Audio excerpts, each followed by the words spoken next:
À quoi ça sert de faire des analyses réflexives? On va essayer de répondre à cette question dans cette vidéo. Je m'appelle Dylan Job, je suis ingénieur pédagogique et enseignant de la démarche portfolio. Bienvenue dans cette nouvelle vidéo.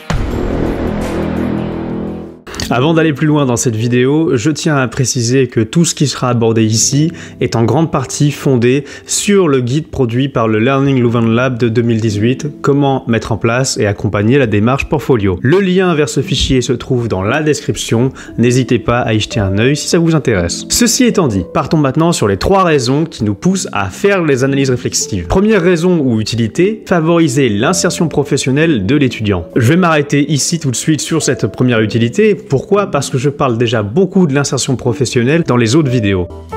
Ça fait beaucoup là, non? Deuxième raison ou deuxième utilité, favoriser sa pratique réflexive. Et là, je fais appel à une approche du portfolio qui est celle du portfolio d'apprentissage et d'évaluation. Vous avez sûrement remarqué dans vos apprentissages ou même dans votre vie quotidienne qu'il est très difficile de faire quelque chose tout en s'observant faire ce quelque chose. Prenons un tout petit exemple. Ouais, vas-y, monte les jambes, monte.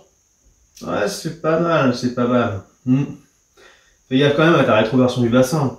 Par conséquent, produire une analyse réflexive permet de se situer dans un apprentissage à un instant T, savoir où est-ce qu'on en est exactement. Nous pouvons ainsi savoir si notre apprentissage est entre guillemets maîtrisé, acquis, s'il est en voie d'acquisition ou si au contraire il est non acquis. D'où l'intérêt de prendre régulièrement un petit temps pour faire le point, savoir ce qu'on fait, comment on le fait et comment est-ce qu'on pourrait s'améliorer. Ceci étant dit, je vais passer sur la troisième raison ou troisième utilité à faire des analyses réflexives. Et j'aimerais aborder ce troisième point en vous partageant une discussion que j'ai eue avec mes étudiants dernièrement. Un de mes étudiants me présente son analyse réflexive, il m'explique qu'il a produit cette analyse réflexive sans trop se poser de questions. Il a appliqué la méthodologie que je lui avais donnée, mais à aucun moment ne s'est posé la question de l'intérêt de cette analyse-là. Il m'a répondu en toute honnêteté, j'ai fait ce travail-là parce que je devais faire ce travail-là. Et c'est là qu'intervient cette question de l'orientation. Faisons-nous les choses par obligation? N'y a-t-il pas quelque chose de plus grand, de plus vaste et de plus personnel que la simple obligation? Et c'est précisément l'intérêt de connecter